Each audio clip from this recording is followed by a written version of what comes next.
With quality brand name products at affordable wholesale prices, Cash and Carry is the perfect place to shop. Whether shopping for individual, business, churches, or more, Cash and Carry is sure to meet your needs. Cash and Carry of Cookeville, 931-528-8050.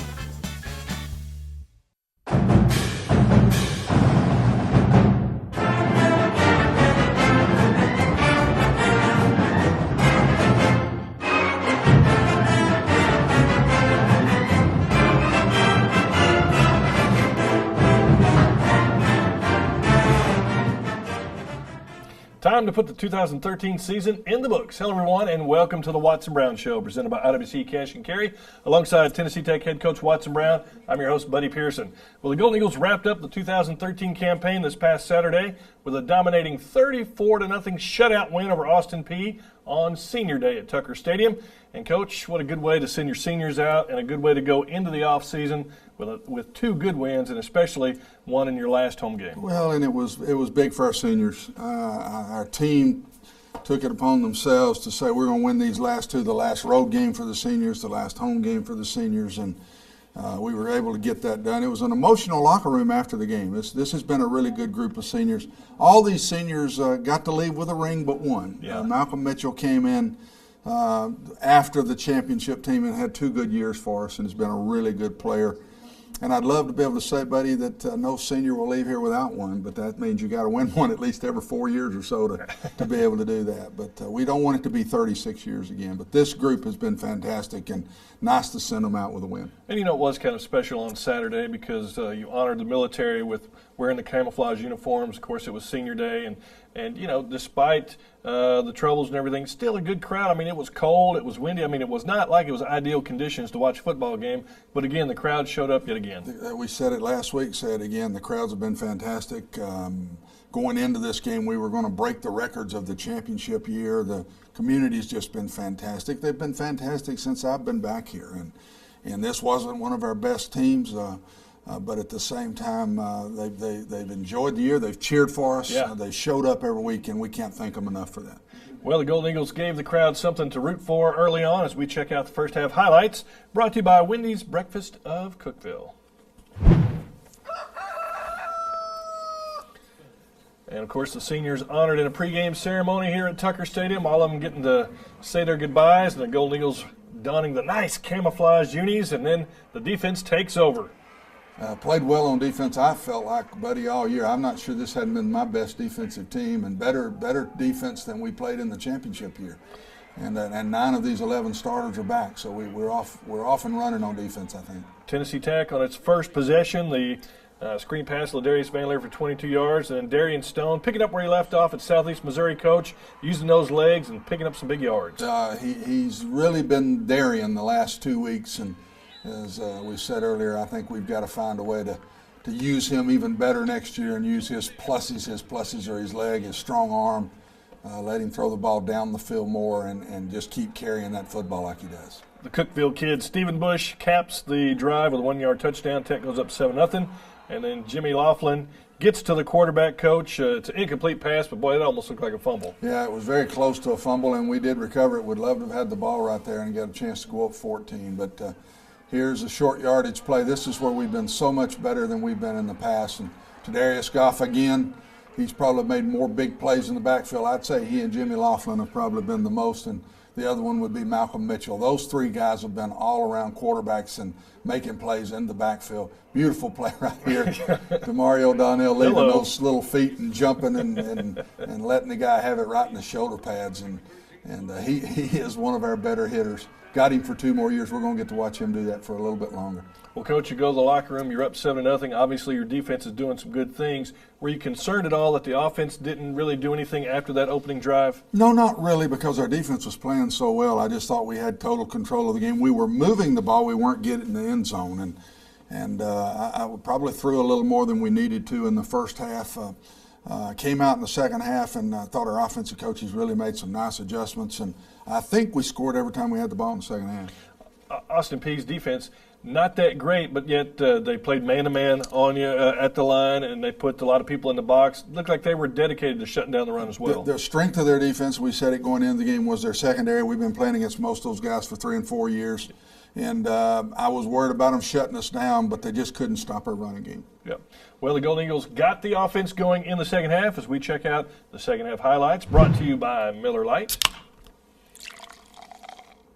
And it was the Cookeville kid again, Stephen Bush, coach, this time showing the Jets a 42-yard run. And, man, I didn't know he could run that fast. Stephen's done a good job. I'm very proud of Stephen Bush and Cody Forbes. They've really stepped up here in the last 2 weeks of the season. You still see Stephen wearing that big old brace on his left arm where he dislocated his elbow at the Wisconsin game. I think Cody Forbes' knee was drained twice last week so he could play in this game. They're both very tough kids. This was probably their best running play of the game. They faked a punt on us there. We did not play it well. Disappointed in that because we've got 3 guys rushing to make sure that doesn't happen. But defense goes right out, and there's those 2 guys again, Jimmy Laughlin and Tredarius Goff. Their quarterbacks knew who they were all day long. On 3rd and 17, Darian Stone bulls his way for 18 yards in the first down. And, again, another great performance by Darian Stone. That was a big third down play, and this was the second drive of the third quarter, and we took it the length of the field, and I think this put us up 20-0. Yep, sure did. Stephen Bush again there, getting the 1-yard touchdown run. And then the offense continued to pour it on for the Golden Eagles. Darian Stone, a little screen pass to Cody Forbes, and like you said, Cody had some knee issues, but boy, he looked pretty good on this play. Cody has been really good at the end of the year. He showed great quickness there, and the other thing he's done well is block, and there was a nice block he made right here that let Darian get into the end zone with the ball. Yeah, Darian Stone, as Forbes' lead blocker, dives for the pylon. That puts Tech up 27-0, and then Cody Forbes, who's come so close all season long, he had 2 rushes to the 1-yard line against Hampton, finally gets into the end zone. And, Coach, you know, that's got to be a great feeling. I'm sure his teammates were celebrating with him. He was very happy, and as you said earlier, he's had opportunities, and it seems like we get right to the goal line and somebody else gets to put it in. I remember, I think it was at Hampton, he had some nice runs, and then somebody else got to score the points. But final play of the game, nice interception by Malik Hall. I think he's going to be a really good football player. A freshman corner, and I think he's got a great future here. And then, Coach, your favorite play? My favorite formation. You even lose 2 yards on the play on the stat sheet, but we don't care at that point. That's right. Victory formation. Tennessee Tech wins at 34-0, and, Coach, like I said, just a good way now to wrap up the season, a 2-game winning streak now.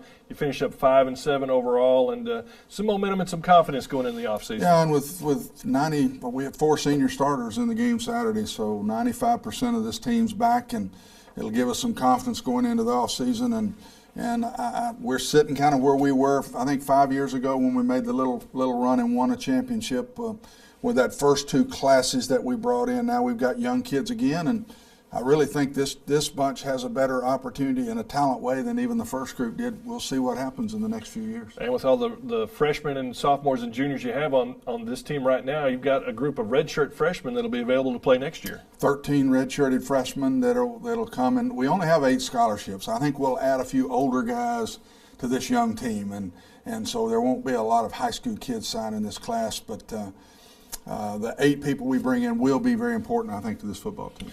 Tennessee Tech wasn't the only team wrapping up the season on Saturday. The rest of the OVC was wrapping up the regular season as well as we check out the Ohio Valley Conference scoreboard brought to you by the OVC Digital Network.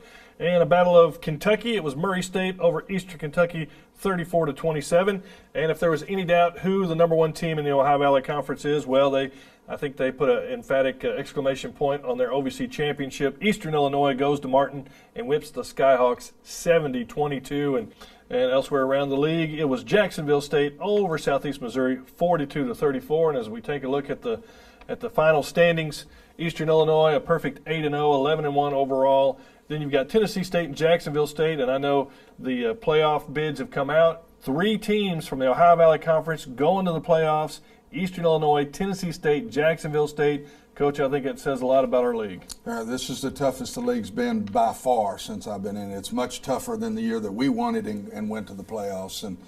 And I thought those top 3 teams were better than us, buddy. I thought the next 3 we had a chance to win, and we just didn't pull them out. We in the other 8 games that we played, not counting Wisconsin in those top 3, I think we went 5-3 in those 8 games, and would love to have won a couple of those games, maybe to get us to 7-5 or so. But We didn't have Darian Stone in any one of those 3 games, and I thought Jared Davis did a great job, but it's a freshman having to play his first starts, and we just were not able to get over the hump in any of those 3 games. And if you had to look in your crystal ball, what the sports writers and the media folks are going to pick next year in the preseason poll, do you think it's going to look like those final standings? Oh, I don't know. EIU loses a lot of players. Yeah. I think Jacksonville State's got quite a bit back. TSU loses some important ones, but still have some back. The preseason doesn't matter. I think this league will be very strong again, though, in my opinion, again next year. Yeah, certainly. Maybe not an EIU that's that strong, right, but I think this league will be very good again. And they were ranked 4th in the power rankings as far as FCS conferences go. Certainly tells you how good the OVC was this year. The league is much better. I think it's going to stay there. We better up our standards if we're going to win another one. All right. Hey, stick around. We still got a whole lot more to talk about here on the Watson Brown Show, so don't you go away. Tennessee Tech tickets available at 931-372-3940 or ttusports.com. Welcome back to the Watson Brown Show. We appreciate you tuning in this week. Well, it's time now for our Golden Eagle player profile brought to you by IWC Cash and Carry. This week we hear from a player whose name could win you some serious points in Scrabble. It's Madoho Akpakawarek. Take a look.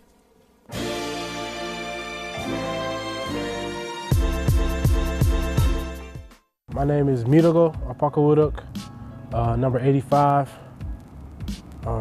defensive end, redshirt junior. What really got me started in football was my brother. He was the oldest one, and growing up at a young age, we played basketball and soccer. That's just the sports we played. And then when I see my brother try football and he was really good at it, I decided to give it a try and loved it ever since. Going into next year, I really just want to be an elite pass rusher. And we love sacking the quarterback, and that energy and that rush, you can't get enough of it. And just watching football, watching the NFL, watching college, that's just how it is. Football, getting sacks, it's what you need. Watson Brown's a hard-working, dedicated man who loves football. As you can see, even though he might be old, he's been at it for long years and hasn't given up.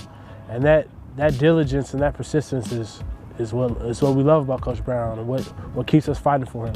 Man, I've heard my name pronounced 1,000,001 ways and counting every day. It's just, people just find new and creative ways to say my name. It's really funny. I love it, really. It's funny. And they add letters, take out letters, whatever they need to do, rearrange it, whatever they need to do to fit them. Somebody called me Idaho Potato. That one, I didn't get that one. That one's off the wall. It's a long story. It has a meaning behind it. It's the way where I'm from, my tribe, the tribe that my parents were born into. Every one of my siblings takes my father's first name as their middle name. So the girls and guys all have the middle name Paul. It means if it were not for God. My first name means if it were not for God, where would we be? And that's the meaning of it. Midogo Abasi. I am Midogo Apakawarek. Well, let me just go ahead and apologize now because I'm one of those guys that butchered his name over and over again on the radio broadcast over and over again. Us Southern guys struggle with that. I'm telling you. I just call him Doe. Yeah. That's We're going to come up with a nickname for him next year. Hey, Doe, and he knows what I mean when I say that. And he called me O, so I can call him anything I want. I can call him anything I want after he called me O on the air like that. But yeah. He is one of our best pass rushers, and I think next year he should be an elite pass rusher, and we've got to get him in and passing downs more. I expect him to be one of those guys that really makes a jump next year and has a great senior year. Yeah, it'd be great to see him next year, and maybe we'll pronounce his name right. Well, so many T2 athletes help with so many different charities, and this week's Athletics in the Community segment brought to you by Pepsi. The softball team helps out Habitat for Humanity.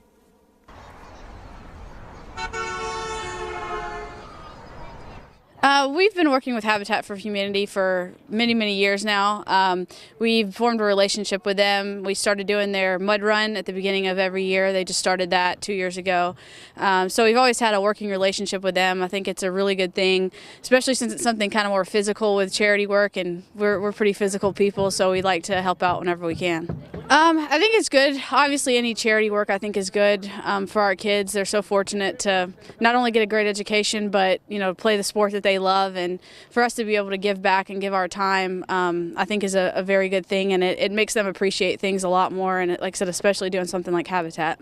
Oh, they love it. Like I said, anything that they can kind of get dirty and get their hands in there, I think that it's something that they really, really like to do. And they were really excited when I told them we were doing that. I think it's always one of their favorite community service projects that we do. It's important to work together as a team, and not only for our team but for other people, because some people just aren't as fortunate as we are, and that's always been a big thing with Tech softball, is helping out others that are in need, and that's what Tech softball is known for, helping out. Habitat for Humanity is a great association that builds houses and raises a lot of money for those who are less fortunate, and it just shows us that not everybody has what we have, and so we need to help out where we can. Getting us out here together, we still don't even know each other on the level that we need to for the spring, and so getting us out here together is only going to draw us closer and make us a better team in the end. It's cold, but as you can see, everybody's willing to pitch in, willing to lend a hand where it's needed. We're not shy on hard work. Bonnie taught us that for sure.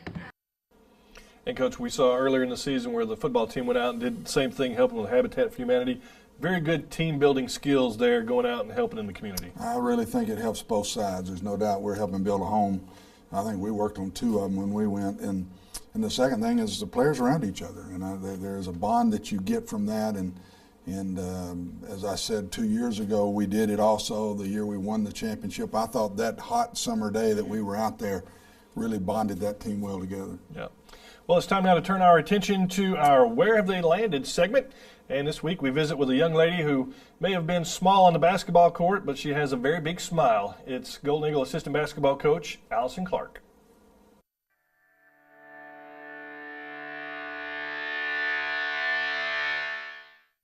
Allison Clark, women's basketball 1998 to 2002. I think I always have a positive attitude, and I was a really good three-point shooter.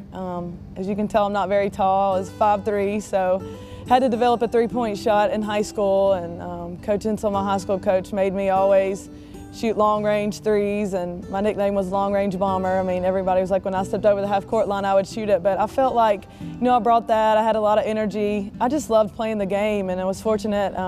Had some really good teammates that I had played against in high school, Rachel Gobble, Misty Garrett. I had played AAU with Janet Holt, and so it was good to reconnect with those guys and be able to play with them. And while we were here, we had some really great teams, and we all got along. We were a family. We cared about each other, and it was a fun time. But I really, I felt like my outside shooting, my positive attitude, and just the energy I brought to the team. Well, I just finished my first year back here at Tech as an assistant coach. And I always wanted to get back to Tech. When I left here, I was a graduate assistant at the University of Arkansas for 2 years under Susie Gardner, who was a head coach at Austin Peay while I played here. Got my master's degree in sport management. When I left there, I was an assistant coach at Middle Tennessee State for 5 years. After I left there, I went back home to Shelbyville and coached high school for 2 years. And then when Coach Davis called me to come back here, it was a no-brainer. I always, at some point in my career, wanted to end up back here. Just a special place to me, and I'm very fortunate to be back here, and I feel blessed just to be back here, and just the wonderful people that are here, and just the support that this community gives to Tennessee Tech. I'm trying to write a book. I started a blog almost a year ago. It was in January last year. I've always wanted to write a book, so I started writing a blog, and I posted on Facebook and Twitter, and hopefully to have it done in a couple of months. I'm finished with all the writings, just have to get it edited and hopefully self-publish it and get it out there. It's, I would say, a motivational book. It's called Off the Back of the Rim, uplifting thoughts to help you rebound from the bricks of life. Kind of just about making a difference in people's lives and why I chose to coach. And so I hope that, it'll motivate people, that there's going to be times in your life when things go wrong, but you just have to keep pushing through and rebound. I'm Allison Clark, and that's where I landed. Boy, Coach, I used to love watching her shoot the three when she played, and it's so great to see her back on the sidelines there representing Tennessee Tech women's basketball. Allie is like my daughter. Her daddy, Jimmy, is one of my best friends, have been for years and years and years. And so I've grown up, she grew up, and I watched her as we were at Vanderbilt when I was head coach there, and now through the years. And just very proud of Allie. She's doing a great job. Hey, stick around. We've still got a lot more to talk about. We're going to put the finishing touches on the 2013 season, so stay with us. There's more Watson Brown Show coming up. Don't go away. Tennessee Tech tickets available at 931-372-3940 or ttusports.com. Welcome back to the Watson Brown Show, presented by IWC Cash and Carry. Well, if you have a question for Coach Brown, of course, you've been able to tweet it all year long at TTU Golden Eagles. And, Coach, one last time, we do have some final questions for you on the season. Now, before we taped the show, we found out that the Tennessee Tech Golden Eagles had 5 players named All OVC. There was 2 first-teamers, 3 second-teamers. First team, Wesley Sherrill and Chad Zincini. And then on the second team was defensive players Trey Goff, Marty Jones, and Malcolm Mitchell. Right. And I guess one of the questions that came in was, what about your All OVC players? Do you think that that's going to help you, obviously, for next year? Well, you have more the more games you win. There's no doubt. I think we had 13 guys, I believe, a couple of years ago when we won it. But these 5 guys are very well deserving. They were 5 of our best football players, and coaches know and SIDs know who your better players on the team are. And Chad Zincini is just a fantastic year as a punter. 2 years in a row he's done that. And Wesley Sherrill's a 4-year starter here. We're really going to miss Wesley. He was one of our leaders on our offensive side. Those 3 defensive guys are Malcolm Mitchell, I think, was 2nd or 3rd in the league in sacks. Right. And Trey Goff and Marty Jones, I think, were 1 and 2 in the conference, or at least 1, 2, 3 in tackles in the league. So it's been hard to keep those guys off. Another question here about Chad Zincini. Do you expect to see him kicking on Sunday next year? Well, I think he'll have a shot. Punters just don't get drafted. I think we got to get him into a camp. We've had tons and tons of scouts come through. He'll have to have a good winter, because they'll want to come in, try him out, and he'll have to punt for different guys. And as good as he's been during the season, he's going to have to be that good and even better in the off season here before the draft. Another question about Trey and Marty. It feels like the heart of your defense will be back next year with Trey Goff, Marty Jones. Will they be the leaders on your team next year? Well, they were the leaders this year. We had two senior starters and another guy that started a lot back and forth with another linebacker. But Marty and Trey will be the nucleus of our defense again next year, and we expect them to have even better years next year. And real quickly, Coach, I know we talked on it just for a minute, but how far do you think Eastern Illinois can go in the playoffs? I think they got a chance to win it all, but you got to win the first one to do that. They got to buy the first round. They'll either play TSU or Butler at home in the second round. They'll get a third-round game at home. They'll be at home till the championship game. So they got a great chance, in my personal opinion, Buddy, to make it to North Dakota State, because that's probably, in my opinion, that's the 2 top teams in the country right now. And if they both stay on path, they'll play each other in Texas for the championship. But EIU's got to get that done. We'll see. Yeah. Well, this was a rough weekend for the Golden Eagle family. TTU lost former Golden Eagle basketball standout Lorenzo Coleman. And on Saturday, one of, if not the most loyal of all TTU football fans was laid to rest, Mr. Hoke White. And I think it was only fitting that his funeral was on a Saturday. I'm sure he was looking down on the Golden Eagles playing against Austin Peay. But Hoke White has been here as long as I've been around, and I know he's been around for years and years and years. And, Coach, I don't know of a more dedicated and loyal fan that there's ever been than Hoke White. No, I just love him. I went over before the game to the funeral and got to see family and was in my coaching gear, and it was just really neat. And somebody in the family said, well, Hoke will be saying, hurry up and speed up the funeral so they can get to the opening kickoff of the game. Great friend of my family growing up, my mother's side of the family, and a great Tech fan. We're all going to miss him dearly.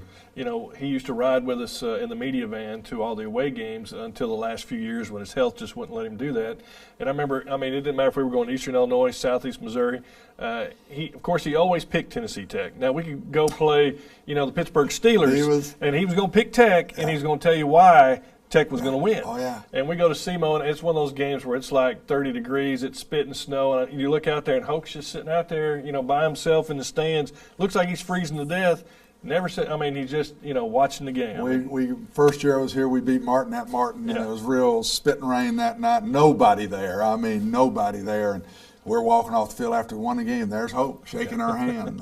He's just a special man, and Tennessee Tech's going to miss him dearly. The whole community is going to miss him a lot. Yep.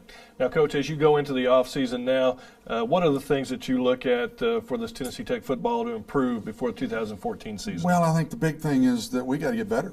We got to get bigger and stronger and faster. We got to toughen up. These young guys have got to mature and get tougher. The last group of young kids I had did that and won a lot of games. This team has the opportunity. These kids have the same opportunity, I think, at about the same spot, and we'll see what they do with it. But ball's going to be in their court. We've got 9 months before we'll go play again, and when we decide to play again next year, it's going to be a very tough schedule again. We got to play Indiana State. We got to play Chattanooga. We'll have another FBS opponent, and then we'll have those 8 conference games. So this will be no easy schedule again, and if we're going to improve and move up, we've got to get better. Well, Coach, certainly appreciate you all season long coming in here, and no matter win, lose, or draw, you're always great to work with. Appreciate the guys in the booth and all the production that went into the show this year. And again, thanks for a good season, and thank you for watching the Watson Brown Show. For Tennessee Tech head coach Watson Brown, I'm Buddy Pearson. We'll see you next year on the Watson Brown Show. The Watson Brown Show has been brought to you by IWC Cash and Carry, Wendy's Breakfast in Cookeville, Miller Lite, and Pepsi.